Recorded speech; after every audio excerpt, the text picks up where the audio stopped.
오늘 갈라디아서 5장 11절 말씀을 중심으로 바울이 전하는 복음, 바울의 복음이라는 주제로 말씀을 나누겠습니다. 바울에게 있어서 그가 예수를 만나기 이전에 사울이었을 때 그의 가장 큰 자랑 중에 하나가 할례를 8일 만에 할례를 받았다는 것이었습니다. 지금의 시대에도 그리스도인들이 할례를 받아야 되느냐 받지 말아야 되느냐라는 주제를 가지고 논쟁을 하는 그러한 부분도 있습니다. 오늘 바울이 말하고 있는 이 내용에 있어 형제들아 내가 지금까지 할례를 전한다면, 즉 할례라는 이 특수한 이스라엘 민족에게 주었던 하나님의 특수한 표징이죠. 문제는 할례를 하냐 하지 않느냐의 문제가 아닙니다. 이게 잘못 우리가 말씀이나 그러한 부분들 또 율법 형식을 중요시하는 그리스도인들에게 있어서 이러한 할례에 대한 부분을 말할 때 그 문자적으로 할례를 해야 된다 하지 말아야 된다라는 그 주제에 매여버리면 바울이 말하고자 하는 복음에 대해서 우리는 잘못된 그런 또한 해석 가운데 들어갈 수 있습니다. 바울이 갈라디아 교회를 세우고 갈라디아 교회를 통해서 사역을 한 후에 이제 또 다른 곳에 복음을 증거하러 가는 그 사이에 갈라디아 교회에 거짓 선지자들이 들어옵니다. 그 거짓 선지자들이 들어와서 제일 먼저 그들이 했던, 그들에게 있어서는 거짓 선지자들에게서는 그들이 복음이겠죠. 그 잘못된 복음, 비진리적인 복음이 할례였습니다. 여러분들 예수를 믿는다고 하는데, 그리스도인이 됐다고 하는데, 하나님의 백성이 됐다고 하는데 그 표징을 어떻게 증명할 수 있습니까? 였습니다. 어떻게 당신들이 그리스도인이 하나님의 자녀가 됐다는 것을 증명하실 겁니까? 라는 그 질문에 예수 그리스도를 믿음으로 구원받은 그들이 그 질문에 답변을 하지 못했습니다. 그리고 지금의 시대도요, 여러분 옆에 사람 물어보세요. 구원 받으셨어요? 라고 물어보세요. 답변 못해요. 당당하게 저 구원 받았습니다 라고 말할 수 있는 그 믿음이 우리에게 있는지 질문해 봐야 돼요. 같은 교회 안에서 지체가 지체에게 질문하면 아멘, 저 구원 받았습니다 말할 수 있을 겁니다. 그런데 이단들이 저와 여러분에게 당신 정말 구원 받았어? 구원받은 표징을 대봐 라고 말하면요, 골치 아플 겁니다. 그 표징을 어떻게 말해야 되는지를 몰라서, 그 표징이 뭔지를 몰라서 우리는 거기서 이제 버벅거리기 시작합니다. 그러면 100% 그 구원에 대한 문제에 버벅대는 순간 거의 100% 이단에게 넘어갑니다. 왜? 이런 엄청난 바울의 복음을 들었던 갈라디아 교회 성도들이 이단 거짓 선지자에게 그들의 신학을 빼앗겨 버렸을까요?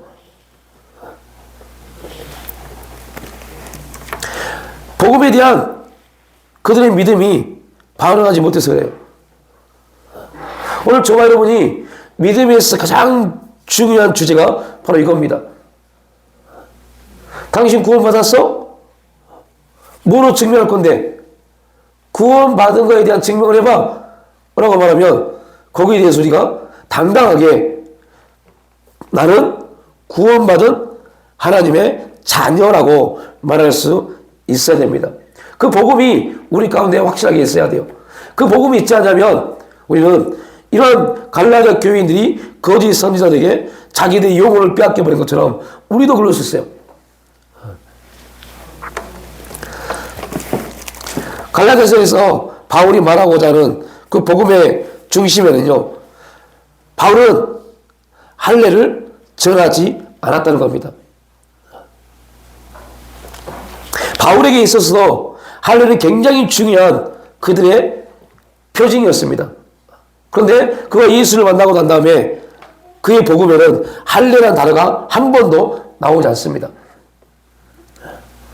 복음에 대해서요. 그가 어떠한 신앙생활을 했는가에 대해서 오늘 갈라디아 교회 이단들에 대해서 그 이단에 대한 복음을 배척하기 위해서 부정적인 언어로 할례를 쓰지만 긍정적인 부분, 복음 안에서의 할례를 말하지 않습니다. 또 하나, 그 할례를 전하지 않는 것 때문에 바울은 핍박을 받습니다. 그죠? 오늘 본문에서 분명히 바울이 그렇게 말씀하고 있죠. 그럼 반대로 바울이 할례를 전했다면 핍박은 있지 않았을 겁니다.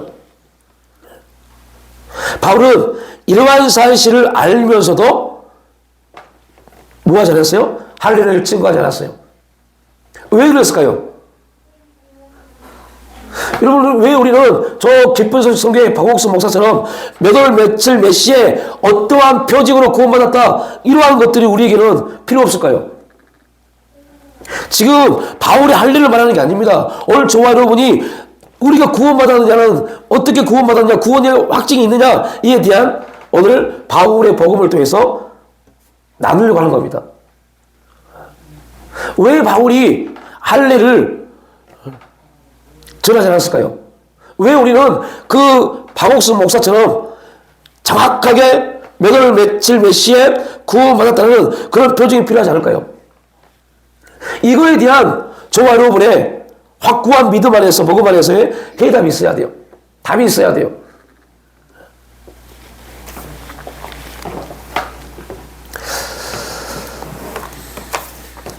여러분, 지금요 공원들 한번 가보십시오. 길가에 한번 가보십시오.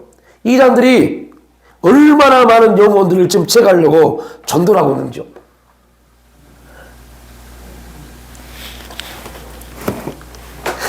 제가 일을 하고 있는 그 가는 모든 길에 공원들이 있어요.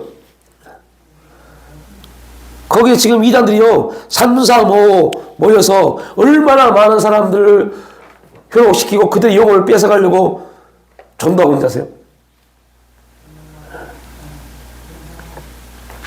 심지어 저 교회 다녀요 라고 말을 하면요 잘 됐다고 교회에 다니는 사람들이 이걸 들어야 된다고 말합니다. 놀라운 것은 오늘 점심 먹고 잠깐 단천에 있는 공원에서 산책하는데 어느 교회 권사래요. 그런데 하나님의 교회 사람들 5명한테 둘러싸여서 그들의 말을 듣고 있어요. 그러면서 제가 충격을 받은 게 뭔지 아세요? 와, 한 번도 못 들어봤대요. 그 권사의 말이 한 번도 못 들어봤대요. 어떤 말을요? 하나님의 교회 사람들이 전하는 복음을요. 그래서 제가 그 사람 가서 그랬어요. 미친 짓 하지 말라고. 그런데 안타까운 것은 교회 권사라는 분이 그 말을 들으면서 새로운 어떤 진리를 들은 것처럼 그렇게 행동을 하더라니까요. 왜 그런지 아세요? 그들이 접근해온 방법, 당신들이 복음을, 하나님을 믿는 하나님의 백성이라고 그러는데, 하나님의 사람이라고 그러는데, 당신의 구원에 대한 표를 한번 말해봐. 어떻게 구원받았는데? 라고 물어보는 겁니다. 똑같아요. 박옥수 목사나 하나님의 교회나. 그리고 박옥수 목사는 표징을 가지고 오고, 하나님의 교회는요, 6월절이요. 6월절을 모르기 때문에 당신은 구원받지 못하는 거야. 라고 말하는 겁니다. 여러분들 놀라운 것은 이 두 단어 다 성경에 나와 있는 단어입니다. 그러니까 안타까운 것은 교회 권사씨가 돼가지고 자기의 구원에 대한 확신이 없으니까 그 말에 그의 생각을 빼앗겨버리는 겁니다. 여러분, 그 권사님 뿐일까요? 목회자도 잘못하면 빠집니다. 무서운 겁니다. 왜요? 구원에 대한 그 말이 뭔지 모르기 때문에요. 그러니까 여러분, 바울 같은 사람이 복음을 증거했던 갈라디아 교회 성도들이 거짓 선지자에게 영혼을 빼앗겨 버리잖아요. 심지어 그럼 베드로가 어떤 사람입니까? 베드로는 예수님과 공생애를 함께 했고 모든 기적을 경험했고 정말 예수님의 십자가의 죽음과 부활을 경험했던 그러한 사람입니다. 그리고 이방인 고넬료가 구원받은 역사를 경험했던 사람입니다. 그럼에도 불구하고 갈라디 교회에 가서 어떤 행동을 합니까? 우리가 깨어있지 않으면 순간입니다. 순간. 그리고 욥기를 보십시오. 욥기를 보면 하나님의 의전에 하나님의 전에 하나님의 천사들과 사단이 동일하게 섭니다. 그리고 하나님의 사단에게 물어봅니다. 야, 너 뭐하고 있다 왔니? 뭐하고 왔니? 라고 말했을 때 사탄이 하는 말이 기가 막힌 겁니다. 뭐라고 그래요? 두루두루 돌아다녔다가 두루두루. 이게 가장 우리 기독교인들이 각성하고 드렸던 말입니다. 지금 이 시간에도 사탄은 두루두루 우리 옆에를 돌고 있습니다. 뭐 하려고요? 우리 생각과 감정과 우리의 마음을 뺏어가려고요. 무서운 겁니다.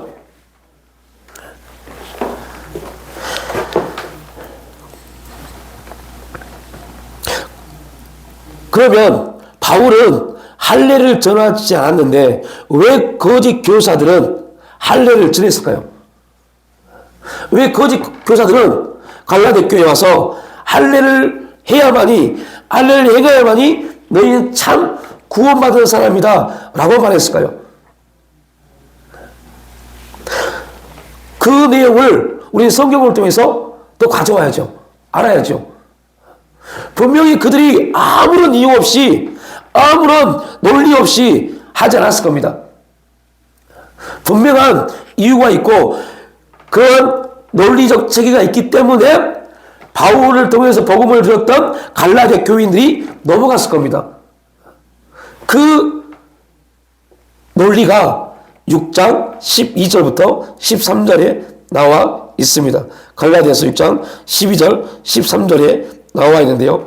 뭐라고 말하냐면 무릇 육체의 모양을 내려 하는 자들이 억지로 너희에게 할례를 받게 하면 그들이 그리스도의 십자가로 말미암아 박해를 미연하여 한뿐이라. 할례를 받은 그들이라도 스스로 율법을 지키지 아니하고 너희에게 할례를 받게 하려 하는 것은 그들이 너희 육체로 자랑하려 함이라 라고 말씀합니다.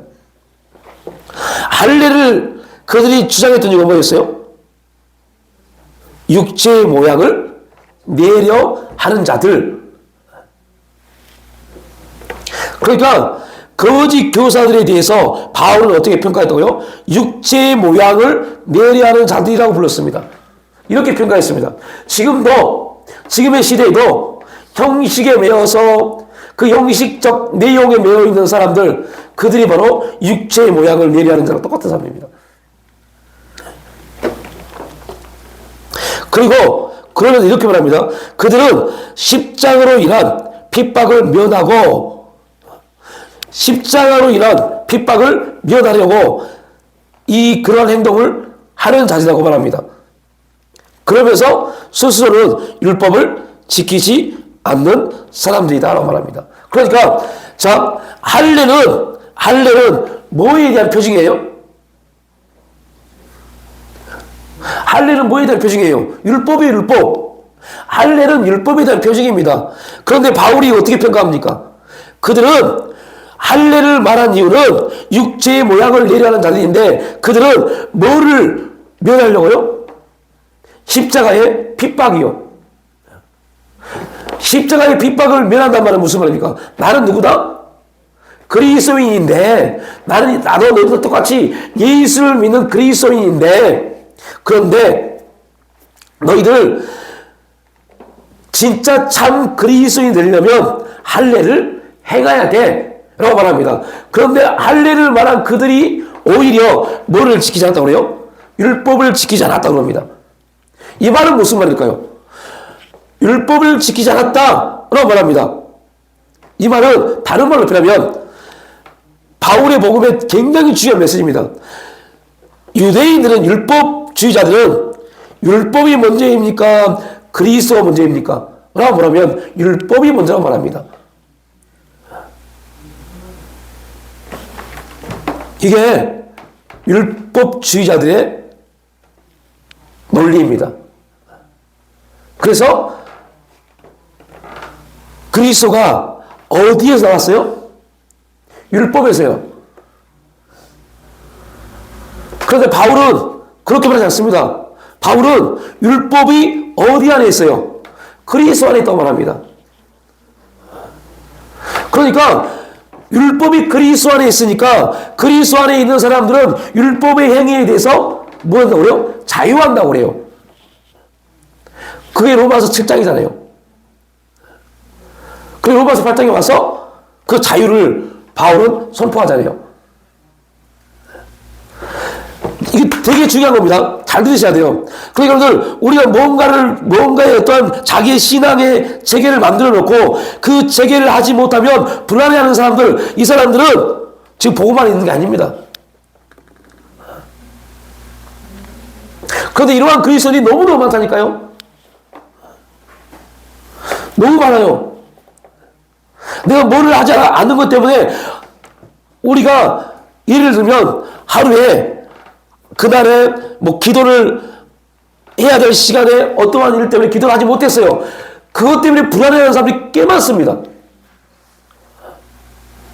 그 기도를 하지, 그 시간을 지키지 못한 것 때문에 불안해하고 그것 때문에 걱정하는 사람들이 꽤 있더라니까요. 그들이 바로 지금 어디에 매여 있는 사람입니까? 육체에 매여 있는 사람입니다. 그런데 여러분 되게 많아요. 그러한 분들이.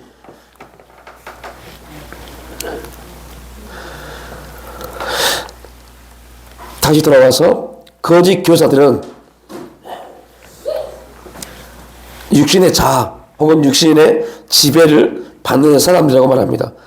육신의 모양이 그들을 대변한다고 생각해요. 그래서 겉모습만 꾸미죠. 바울은 성도들이 어떻게 하든 성도들이 그리스도와 연합되어지는 그 복음의 목표를 가지고 있습니다. 그래서 바울이 쓰신 모든 중심에는 그리스도 안에라는 그 주제를 가지고 있죠. 그리스도 안에, 저와 여러분이 그리스도 안에 있어야 됨을 바울은 계속해서 상기시켜 줍니다. 그러나 거짓 교사는 성도들을 그리스도에게 연결시키는 것이 아니라 자기들의 이익과 유익에 연결시킵니다.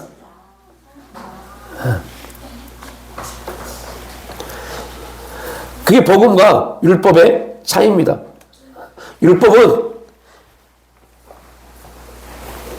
율법을 전하는 사람들을 높이지만 복음은 하나님만 높입니다. 이게 율법과 복음의 차이입니다.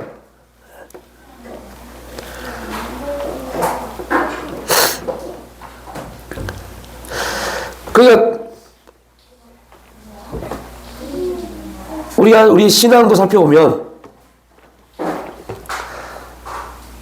우리가 하나님과의 연결고리가 끊어져 버리면 나타나는 현상이 뭐냐면 자기가 인정받지 못하면 시기하고 질투하고 시험나는 겁니다. 교회에 이러한 일들이 굉장히 많이 일어납니다. 자기를 알아주지 못하면 상처받아요. 자기를 알아주지 못하면 시험 들어요. 어디에 있는 사람들이요? 율법에 있는 사람들입니다. 내가 이렇게 열심히 하는데, 내가 이렇게 뭔가 하는데, 하나님이 나의 열심을 통해서 하나님이 무언가를 이루어 가시는 것에 대해서 별로 관심이 없어요. 이게 관계 안에서 그렇지만요, 자기 신앙에서도 문제입니다. 율법에 있는 사람들은 내 열심을 통해서 하나님이 역사하지 않으면 금방 시험 들어버려요. 하나님에 대해서 감사를 잃어버리고 원망하고 불평합니다. 그게 이스라엘 백성들의 광야 40년짜리. 기적을 경험했지만 그 기적 3일 못 갑니다. 금방 원망하고 불평합니다. 돌아갈 수 없는 걸 뻔히 알면서 애굽으로 돌아가고자 발버둥칩니다. 왜요? 알아주지 않기 때문에.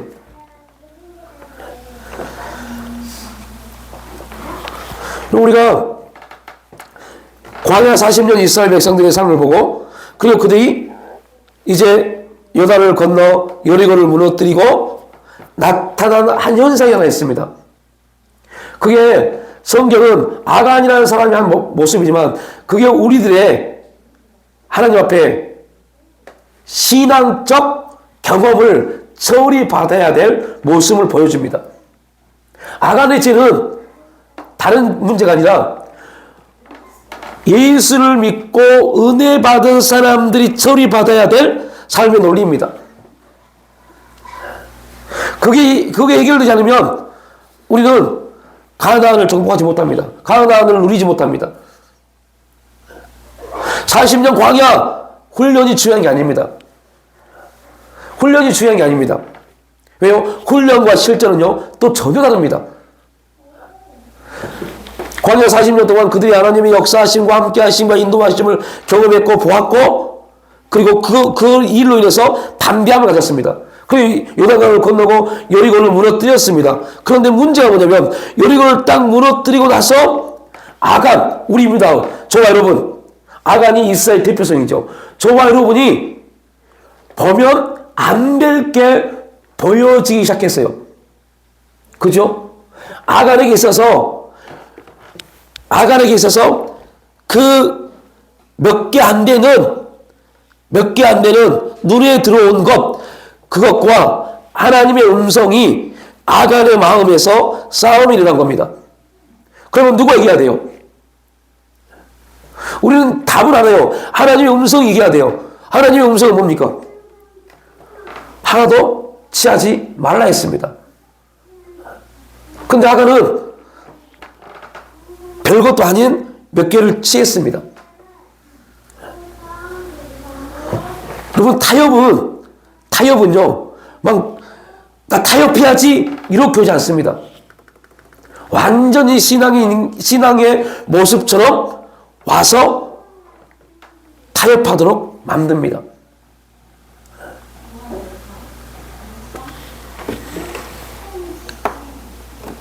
그래서 참 무서워요.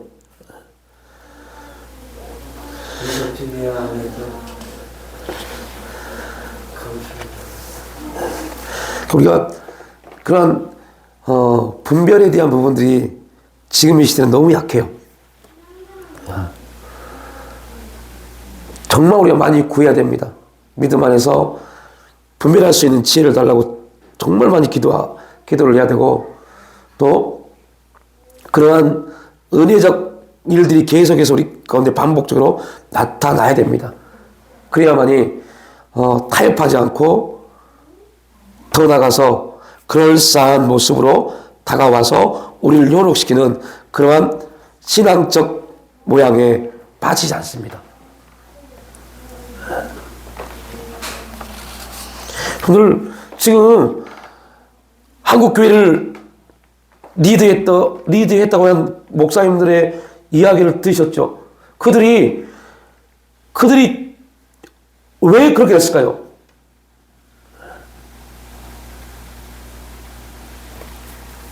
되게 무서운 겁니다, 여러분. 어떤 분이 그러더라고요. 제가 그 얘기를 하면서 어떤 분이 저한테 그런 말씀 하시더라고요. 아이고, 목사님, 저는요, 20억이고 뭐고 관심 없어요. 한 2-3억만 있으면 좋겠습니다. 이렇게 말씀하더라고요.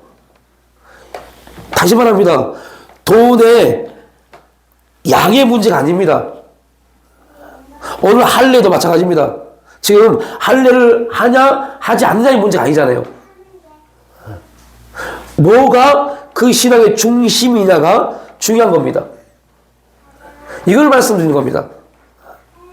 근데 바울이 말하는 복음은 할례를 하고 안 하고의 문제가 아니라 어떠한 것이 너희 삶의 중심이 되어야 되는지에 대한 지금 그 내용을 말씀하는 겁니다. 바울이 베드로를 왜 책망합니까? 바울이 베드로를 책망한 이유가 뭡니까? 네가 지금 어떠한 사람이고 어떠한 존재임에도 불구하고 너의 존재를 잃어버리고 지금 네가 행하고 있는 것이 무엇이냐에 대한 내용이었습니다. 우리도 마찬가지입니다. 하나님이 동일하게 말씀합니다.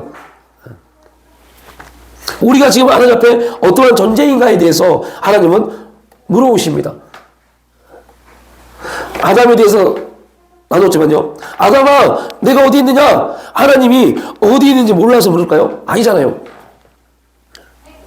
또 하나님은 아담이 죄를 졌기 때문에 이걸 물어보신 것도 아닙니다. 다른 말로 표현하면 아담아, 너 나 다 알아. 네가 죄를 졌고 네가 지금 두려워 숨어있고 다 알아. 그러나 아담아, 너 내가 너무너무 사랑하는 내 아들이야 를 말하는 겁니다. 사탄은 우리에게 죄의 문제를 심어주고 그 죄의 문제를 통해서 뭘 갖게 해요? 수치심이요. 이거는 심리학적 용어입니다. 성경적으로는요, 신학적으로는요, 죄성이요. 그 죄성의 지배를 받게 합니다. 죄성의 지배를 받으면 인간은 하나님 앞에 못 나갑니다. 두려워서요. 근데 하나님 말씀합니다. 야, 나 다 알아. 너 그 죄의 문제 때문에 지금 힘들어 알아. 걱정하지 마. 내가 너에게 그 문제를 해결할 수 있는 은혜를 십자가의 죽음을 통한 죄의 사함도 줬고 그 이후의 죄에 대한 해결점도 줬잖아. 그게 뭐예요? 회개요. 그러니까 하나님은 우리가 지금 어떠한 모습으로 어떤 거 다 알고 계십니다.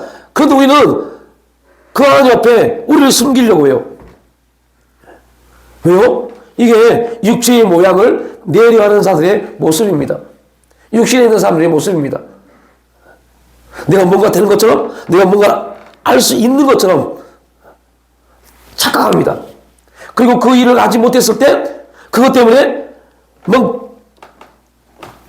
죄성의 문제에 놓이고 그것 때문에 수치스럽고 그것 때문에 되게 자신을 억압합니다. 그때 하나님은 아무 말도 하지 않고 지켜보고 있습니다. 왜요? 하나님이 지켜보신 이유가 뭘까요? 많은 사람들이 여기서 오해합니다. 그때 하나님이 좀 깨닫게 해주셨으면요 라고 말합니다. 참말 말씀입니다. 하나님이 지켜보시는 것이 우리를 깨닫게 하는 겁니다. 왜 지켜보실까요? 우리가 그러한 존재임을 고백하게 만드는 겁니다. 그럴 수밖에 없는 존재임을, 그럴 수밖에 없는 연약한 존재임을 고백하게 만드는 겁니다. 그래야만이 그 연약함이 고백되어야만이 하나님의 뭐가 임해요? 은혜가 임하니까요. 여러분, 이 고백이 안 나오면, 나의 연약감에 대한 고백이 안 나오면 하나님의 능력이 임하지 않습니다. 우리가 아무리 하나님의 능력을 구해도 하나님의 능력을 경험하지 못하는 이유가 커가 있습니다. 왜요? 자기의 연약함을 하나님이 내놓지 못했기 때문에요. 나의 연약감을 내놓지 못했어요. 감춰놓고 있었어요. 왜 감춰놓고 있을까요? 첫 번째, 자기 자신에 대한 자신감의 문제예요. 자신감이 아니라 그게 뭐죠? 뭐에 상처를 받는 거죠, 우리가? 그 자기 자신이 뭐가 되는 것처럼 착각하는 겁니다. 그래서 거기에 상처를 받습니다. 또 하나, 눈치를 보기 시작합니다. 나를 어떻게 볼 것인가에 대한 눈치요. 여기에 빠지면 큰일 납니다.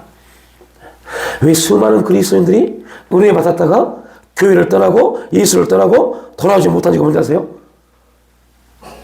딱 한 가지입니다. 눈치요. 눈치를 보기 시작해요. 눈치요. 이게 사단의 엄청난 큰 전략이라는 걸 알지 못해요. 심지어 어떠한 사람들은 그거를 사람의 도리라고 생각하는 사람도 있어요. 아닙니다. 그래서 우리가 이 앞주에 살폈잖아요. 지혜롭고 슬기로운 자들에게는 감추시고 어린아이들에게는 알게 하신 것이 하나님 감사합니다 말씀하잖아요. 아버지 앞에 나올 때는요, 지혜롭고 슬기롭게 나온 게 아닙니다. 그냥 아이들처럼 아버지께 나아가는 게 하나님이 기뻐 받으시는 원리입니다. 그런데 자꾸 자기를 뭔가 되는 것처럼 자꾸 그렇게 스스로 만들어가요. 그러지 마십시오. 그럴 필요도 없습니다. 그런다고 해서 하나님이 아이고 많이 크고 철들었네. 사람의 삶의 논리에서 부모는 자녀에게 야 지금 네 나이가 이만쯤 되면 이렇게 가는 거 그렇게 행해야 되는데 그렇게 가지 못한 거에 대해서 안타까움을 갖습니다. 또 나이보다 더 어른스럽게 행동할 때 아이고 철들었네 라고 말합니다. 여러분 신앙에 그렇게 접근하면 큰일 나요. 어떠한 면에서는 하나님의 뜻을 깨닫고 하나님 말씀에 순종하는 것 이것을 철들었다라고 볼 수 있지만 저는 그걸 철들었다고 말하기는 맞지 않다고 봅니다. 왜요? 하나님의 뜻을 깨달을 수 있는 그 역량이 그 능력이 우리에게는 없기 때문에요. 하나님이 깨닫게 하셔서 그만큼만 깨달아진 거지 우리가 철이 들어서 알아지고 보여지고 하는 게 아니잖아요. 그러나 세상의 삶은 보여줄 수 있고 예측이 가능하잖아요. 야, 이 나이쯤 되면 이 정도 이런 행동을 해야지 라고 말을 하잖아요. 근데 하나님의 역사는 그렇지 않더라니까요. 수십 년 예수 믿어도 우리는 그 수십 년 예수 믿은 만큼의 깨달음을 갖느냐? 아니더라고요. 하나님이 깨닫게 하신 것만 깨달아집니다. 이러한 영적인 논리를 알아야만이 우리가 하나님 앞에 나를 충분히 내어줄 수 있다니까요.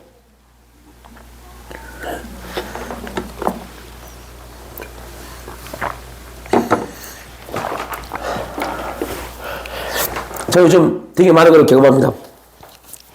일을 하면서 그 일을 담당하는 반장님이 제가 아무것도 모르는 사람처럼 생각을 해요. 그래서 하나 그렇게 하면 안 돼요. 이렇게 해야 돼요. 이렇게 해야 돼요. 라고 말합니다. 근데 나는 보고 있으면 되게 쉽게 할 수 있는 일인데 일을 되게 쉽게 할 수 있는 건데 되게 어렵게 일을 해요. 그래서 되게 힘들어요. 그것 때문에. 일은 너무너무 쉬운데 할 일이 없어 죽겠는데 그런데 어떤 일만 들어가면 너무 힘들어요. 그 일 때문에. 일머리가 없는 겁니다. 너무 힘들게 일해요. 10분이면 끝낼 일을 1시간 이상 일해요. 그래서 그게 스트레스고 너무 힘들었어요. 그래서 기도했어요. 주님, 미치겠습니다. 왜, 너무 고리타분하고, 미치겠습니다. 주님이 그때 그 자리에서 기도할 때 딱 한마디 하셨습니다. 너는 아무것도 모르는 사람이고, 아는 것도 아무것도 없는 그러한 존재로 이 자리에 서 있어야 된다. 그리고 그가 이렇게 말하면 그게 그 안에서 무조건 맞는 거다. 그래서 지금은 되게 편해요. 아는 게 없는 사람이 되니까 되게 편해요. 그냥 시키면 시킨 대로 합니다. 그러면서 20, 30년 전에 하나님께 훈련받았던 것들이 되게 많이 떠올라요. 말씀하지 않으면 가지 않겠습니다.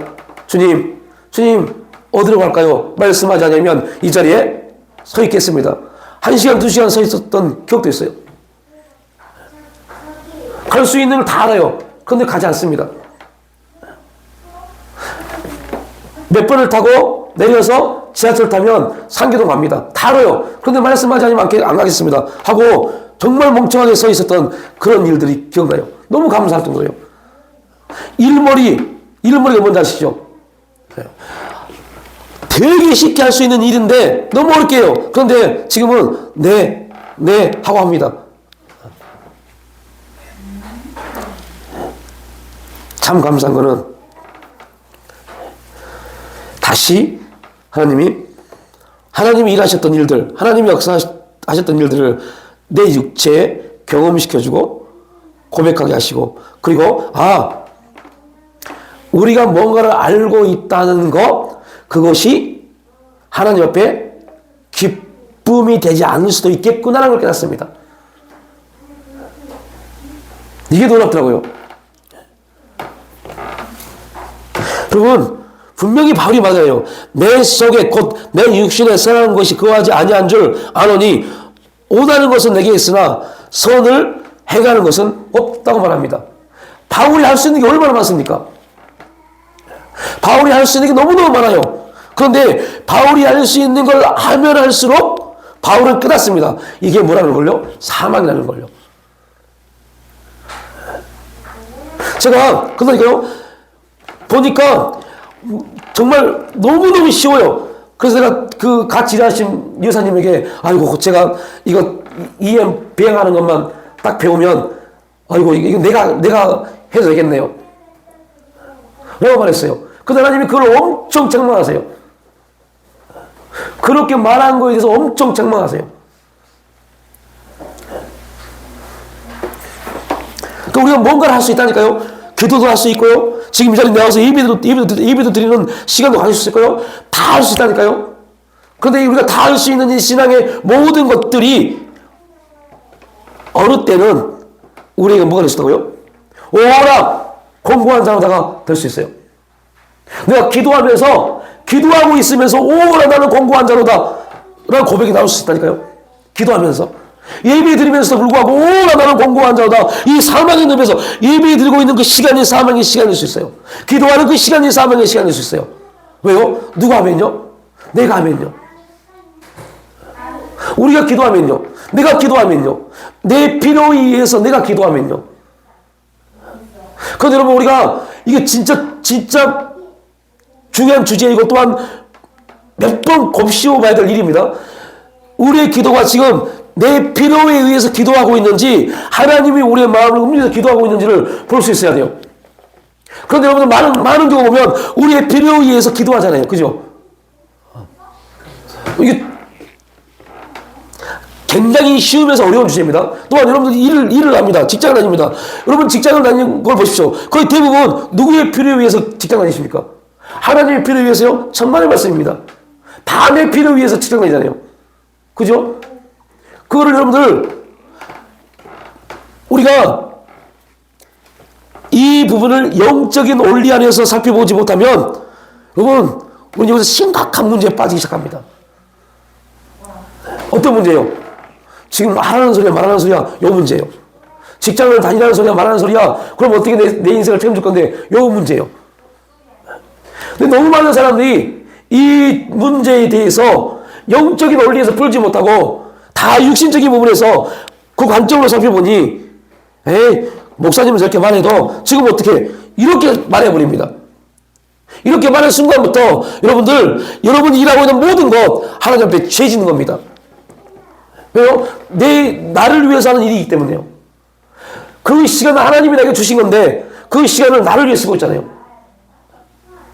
심각한 겁니다. 뭐 때문에요? 우리의 신앙적인 우리의 생각의 잘못된 그 생각의 기준 때문에요. 그럼 여러분들 다시 돌아오면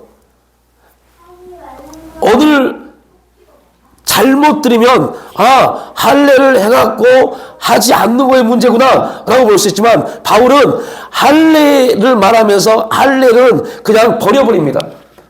바울이 말하는 것은 할례가 아닙니다. 그러나 육신적인 사람들은 이 설교를 들을 때 바울의 갈라디아서 이 거짓 선자들은 할례를 해야지 바울은 할례를 왜 하지 말라고 했을까? 이 문제에 빠져버립니다. 근데 바울이 말하고 있는 복음은 오늘 갈라디아 교회 성도들이 빠졌던 거짓 선지자에게 빠져서 복음을 잃어버린 주제였어요. 그 주제가 뭐였어요? 할례를 하지 않으면 온전히 구원받지 못한 사람이다라는 주제예요. 이게 거짓 선지자들이 들어가서 갈라디아 교회 성도들을 미혹신 거였어요. 바울은 갈라디아 교회 성도들에게 할례란 말을 하지 않고 너희들이 그리스도 예수로 거듭났으면 너희는 하나님의 백성이라고 말합니다. 자, 이 말씀을 조금 전에 말했던 여러분 직장을 다니는데 뭐에 의해서 직장을 다니십니까? 이 주제를 그 말씀에 대입시켜야 돼요. 그래야만이 우리에게 주어진 삶 속에서 하나님의 뜻이 보입니다. 하나님이 나를 왜 그곳에 지금 보내서 일을 하게 하시는지를 알 수 있습니다. 그렇지 않으면 여러분 그냥 아이고 목사님 세상 물정도 모르시고 이렇게라도 해야만이 먹고 살 수 있어요 라는 말 나온다니까요. 그 말 나와요. 그 말.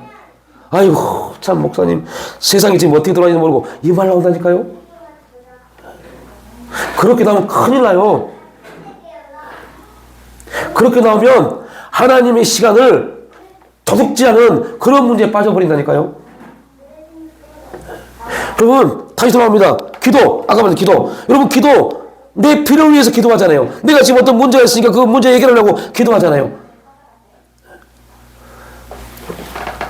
그러면 그 기도가 하나님이 보실 때 어떠하겠어요? 하나님이 아담에게 했던 것처럼 동일한 문제가 야 너 왜 기도하니? 라고 물어볼 겁니다. 그럼 우리는 뭐라 할까요? 이 문제가 너무 급하니까요. 해결받아야 되기 때문에요. 라고 말할 겁니다. 아담아 네가 어디 있느냐? 내가 두려워 숨었습니다. 너에게 두려움을 가르쳐준 자가 누구냐? 라고 물어봅니다. 야 너 지금 그거 기도하는 거 맞아. 그런데 지금 네가 하고 있는 기도는 틀린 거야. 기도하는 게 맞는데 우리가 하는 기도는 틀린 겁니다. 가 되어버려요. 왜요? 내 속에 내 육신에 선한 것이 거하지 아니한 줄 아노니 나는 하고 싶어요. 기도하고 싶고 지금 급하니까 기도해야 되고 급하니까 이렇게 막 외쳐야 되고 울부짖어야 되고 급하니까 뭔가를 해야 돼. 우리 가정에 살기 위해서는 우리가 뭔가를 해야만이 일을 해야만이 살아갈 수 있어요. 그런데 중요한 것은 바울이 말한 것처럼 나는 그걸 할 수 있는 힘이 없습니다. 아니 목사님 지금 하고 있다니까요. 네 하고 있어요. 근데 없습니다. 그러면 그 시간이 우리의 기도의 시간이 우리 예배의 시간이 우리가 일하는 직장의 모든 시간이 하나님의 시간이 되려면 어떻게 바뀌어야 돼요? 할 수 없는 나를 할 수 있도록 누가요? 하나님이 열어가신 겁니다. 아무것도 아닌 주제인데요. 이 고백 하나가 인생을 바꿔버립니다. 어떻게 해요? 신앙이냐? 신앙이 아니잖아요. 이렇게 바꿔버립니다. 그래서 또한 철학자는 우리 기독교를요 말장난이라고 해서 말장난. 왜요? 잘 들어보십시오. 말장난 같잖아요. 그죠? 아니 내가 일하는 거 내 필요해서 내가 일하는 건데 그건 당연한 건데 우리 가정을 위해서 내 자녀를 위해서 나를 위해서 내가 일하는 건데 당연한 거 아닙니까? 그런데 아까 말씀드린 것처럼 그렇게 하면 하나님의 시간을 도둑질 하는 겁니다. 그런데요 여러분 똑같이 일하지만 나를 할 수 없는데 하나님이 나에게 할 수 있는 환경과 상황을 만들어서 나를 그 자리에 인도하셨습니다. 말장난이잖아요. 그런데 이게 믿음입니다. 이게 복음입니다. 자, 서론에 제가 말씀드렸죠. 왜 많은 그리스도인들이 구원에 대한 문제에 딱 들어가면 지금 우리끼리면 구원받았습니다 말하는데 여러분들은 안 그러겠지만 박옥수 목사 기쁜 소식 선교회에서 파송받은 사람에게 여러분 딱 1시간 정도만 상담받으면 의심이 들 겁니다. 어떤 의심이요? 나 구원받았나? 라는 의심이요. 진짜 나 구원받은 사람인가? 에 대한 의심이요. 그 의심이 들 수밖에 없는 이유가 뭐예요? 행위요, 행위. 구원은 표징이 아닙니다. 구원은 어떠한 증표, 표징으로 보여지는 게 아닙니다.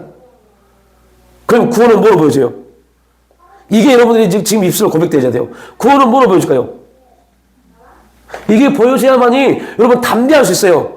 그래야만 여러분의 기도도 하나님 기쁨 받은 기도가 되고, 지금 이 시간 예배도 하나님 기쁨 받은 예배가 되는 겁니다. 뭐로 증명할 수 있어요? 믿음이요. 믿음이요. 그들은 믿음을 말하지 않습니다. 표징을 말하지요. 증표를 말하지요. 그게 할례입니다. 그게 할례입니다. 바울은요, 할례를 말하지 않습니다. 할례를 하고 안 하고 바울에게는 이제 중요한 주제가 아닙니다. 왜요? 이미 그리스도 예수의 그 놀라운 십자가의 구속이, 은혜가 우리 가운데 어떻게 돼요? 확증됐으니까요. 확증됐으니까요. 우리가 이브리서에서 그만큼 많이 외쳤잖아요. 확증됐잖아요. 그리고 그걸 누가 보증하신다고요? 우리의 구원을 확증시켜 주신 예수님이 하나님 보호자 우편에서 뭐 하신다고요? 보증하신다고요. 우리 기억나시죠? 보증하신다고요. 그리고 이것도 부족해서 누가 우리를 위해서 변호하세요? 성령님께서 이 사람은 구원받은 사람이라고 대변해 주십니다. 우리 히브리서에서 굉장히 많이 나왔던 얘기잖아요. 이거에 대한 여러분의 믿음이 있어야 되니까요. 우리 믿음이 있어야 돼요. 그래야만이 그들이 아무리 우리한테 와서 떠들어도 담대할 수 있어요. 왜요? 내가 아니라 나 구원받았어요. 이게 아니라 예수님이 나를 보증하셨습니다. 예수님이 하나님께 내가 구원받은 사람이라고 보증하셨습니다. 그것도 부족해서 성령을 보내 또 다른 보혜사가 오셔서 계속 나는 구원받은 자라고 하나님 앞에 대변하고 있습니다. 이 믿음이 우리를 움직여야 돼요. 이 믿음이 움직이지 않으면 여러분, 베드로 같은 사람도 그 먹는 문제에 빠져버리는데요.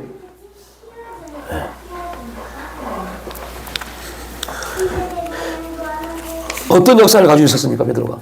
그런 어마어마한 기적을 가지고 있고 역사를 가지고 있음에도 불구하고 문제에 빠져버리는데요.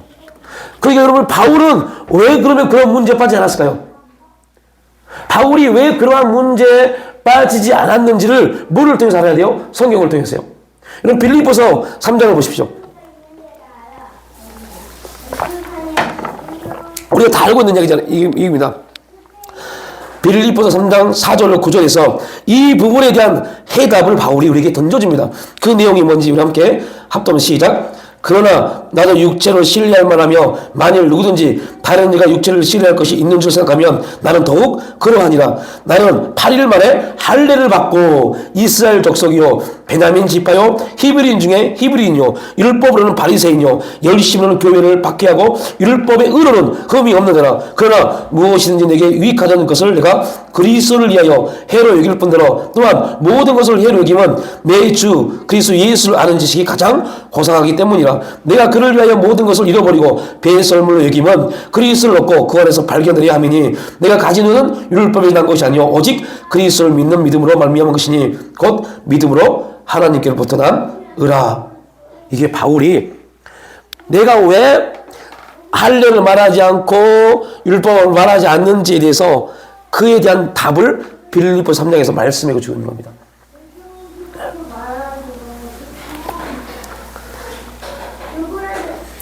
그리고 바울이 말하죠. 내가 육체를 신뢰할 것이 있는 줄 생각하면 내가 그 육체를 사랑하는 사람들, 육체를 자랑하는 사람들, 그들에게 내가 말할 수 있는 거 엄청 많아. 나는 8일 만에 할례를 받았어. 여러분, 이스라엘 백성들에게 너는 이스라엘 백성이다 라고 인침의 첫 번째가 난지 8일 만에 할례입니다. 그리고 여러분들, 왜 베냐민 지파가 뛰어난 지파예요? 이스라엘의 12지파 중에 유다와 베냐민만 귀족 지파입니다. 왜 그럴까요? 두 가지가 있어요. 하나는 사울 왕이요. 베냐민 지파는 왕족입니다. 유다도 왕족입니다. 왕족 지파입니다. 또 하나는요. 이게 이제 중요한 겁니다. 우리 기독교인들에게는요. 유일하게 남북이 나눠졌을 때 베냐민 지파는 남유다에 속한 지파입니다. 그러니까 이 베냐민 지파는 뭐가 없어요? 혼혈이 없어요. 순수 혈통입니다. 어디와 함께요? 유다 지파와 함께요. 그래서 이스라엘에서 가장 존귀한 지파가 두 지파인데 유다와 베냐민 지파입니다. 오늘 바울이 그거에 대해서 또 완전히 떳떳하게 말합니다. 나는 누구다? 베냐민 지파요라고 말합니다. 너희들이 우르르 봐야 될 베냐민 지파야. 혈통으로, 나는 혈통으로. 그러니까 여러분들 혈통에 의해서도 완전히 월등한 존재입니다. 그런데 바울이 또 로마서에서 뭐랍니까? 혈통으로나 그러잖아요. 그걸 다 까버리잖아요. 그러니까 바울에게서 육체의 어떠한 조건도 어떠한 행위도 하나님 앞에서 다 무용지물인 것을 바울은 지금 말해주고 있는 겁니다. 심지어 그래서 여러분들 이 모든 것들이 나는 배설물로 여길 만큼 뭐에 있어서요? 하나님 앞에 나가기 위해서요. 이것이 걸림돌이 된다면 나는 그걸 배설물로 여기겠다 라고 말합니다. 내가 복음을 증거하면서 하나님보다 이것이 먼저 나온다면 나는 이 모든 다 버릴 수 있는 사람이야 라고 말합니다. 그러니까 여러분들 다시 말합니다. 이걸 잘 이해해야 돼요. 잘못되면 그럼 목사님 기도하지 않아요? 이게 아닙니다. 우리가 신앙적 종교적 어떤 행동들이 나를 증명한다면 그는 빨리 회개하십시오. 다시 이것도 더 쉽게 말하면 어떠한 사람들이 나를 평가할 때 그분은 기도를 열심히 하는 사람, 그분은 성김을 열심히 하는 사람, 이러한 평가를 받고 있다면 그럼 참 조심하십시오. 진짜 조심하십시오. 제 얘기를 하나 하고 마치겠습니다. 여러분, 우리가 한동안 답심리를 통해서 가양동을 통해서 집중기도회라는 부분을 했어요. 집중기도회라는 부분을 했어요. 그때 많은 사람들이 저희에 대해서 김광찬 목사라는 사람에 대해서 이렇게 평가했습니다. 나이는 젊지만 기도회의 능력에 있어서는 최고인 목사라고요. 그래서 집중기도회 때 저한테 안수 받으려고요 어마어마한 사람들이 줄었어요. 그렇게 저를 평가했어요. 지금도 오랜만에 만나신 분들 목사님 지금도 그렇게 기도하세요? 라고 물어봅니다. 그게 처음에는 되게 좋았어요. 그 말이 너무 듣기 좋았어요. 그래서 일부러 집중기도 때 마이크를 잡고 기도를 인도하면 더 강하게 세게 하려고 더 막 몸부림치면서 기도를 인도했어요. 몸부림치면서요. 누가 한 거예요? 하나님 없어요. 내가 얼만큼 성도들을 이끌어가는 여기만 내 주된 목적이 되어버렸어요. 뭐 때문에요? 평가 때문에요. 사람의 평가 때문에요. 그리고 기도회가 끝나고 원래는 안수위원들은 기도위원들은 그 찜질방에서 잠을 자요. 근데 그날은 김인근 목사님이 제가 광명역까지 태워줄 테니까 집에 가세요. 그래서 집에 왔어요. 광명역에서 막차 버스를 타고 모란역에 내리는데요. 타고 오는데 갑자기 버스를 타자마자 그때부터 하나님이 막 목을 조여오는데요. 죽는 줄 알았어요. 목을 조여오는데 숨을 쉴 수 없을 만큼이요. 그러면서 목을 막 조여오는데요. 숨도 쉬지 못하고 말도 못해요. 그러면서 딱 한마디 하십니다. 소리 질러봐라. 소리 질러봐라. 뭐 하는 소리예요? 기도해봐라. 기도해봐. 와, 얼마나 목을 짓눌러 오시는지 기도해봐. 그럼 광명역에서 버스를 타면요, 모란역까지요, 차 안 막히면요, 32분이면 도착합니다. 얼마나 땀이 흐르고 발버둥을 쳤는지 온몸이 땀에 젖었어요. 그리고 모란에 도착했을 때 잊어버리지 못합니다. 네가 할 수 있는 건 아무것도 없어. 30분 동안 내가 너에게 행했던 일을 잊지 마. 였어요. 그 사건 하나가 기도에 대한 저의 생각을 완전히 바꿔버렸어요. 여러분, 우리 꼭 기억해야 돼요. 우리가 뭔가를 할 수 있다고 생각하는 순간부터 하나님은 잠잠하십니다. 아무것도 하지도 않습니다. 그리고 말합니다. 그게 너의 자랑이구나. 계속 자랑해라. 라고 말씀합니다. 그런데 저처럼 무지한 사람들을 어떻게 말하는지 아세요? 하나님 그래 그 자랑해봐라 라는 것을요, 하나님은 그거 회개하라, 바꿔야 된다라는 말인데, 그것이 하나님을 자랑하는 간증의 일로 착각해 버리더라는 거죠. 이렇게 열심히 기도하고 이렇게 열심히 하니까 해야 되는 부분에 빠져버리더라는 거죠. 그게 아닌데. 여러분, 그래서 우리의 평가는 하나님이 우리를 어떻게 보시는가에 대한 평가만 가지고 있어야 돼요. 그 앞에 나가야 돼요. 사람들이 어떻게 평가하든, 사람들이 뭘 말하든, 이것 때문에 우리가 뭔가를 선택해야 한다. 여러분, 하나님 앞에 아무 부분도 얻지 못할 수 있습니다. 사람이 우리를 어떻게 평가하든, 세상이 우리를 어떻게 평가하든, 이거는 중요하지 않습니다. 지금 내가 하나님 앞에 어떠한 존재인가가 중요한 겁니다. 지금 하나님 앞에 내가 어떠한 모습으로 서 있는가가 중요한 겁니다. 그래야만이 하나님의 역사가 우리의 삶의 실제가 될 수 있습니다. 그것이 오늘 바울이 말하는 복음, 할례를 통해서 말씀하고 있는 복음입니다. 아버지 하나님, 우리의 신앙의 아버지 앞에 어떠한 존재로, 어떠한 모습으로 서 있어야 될지, 주님,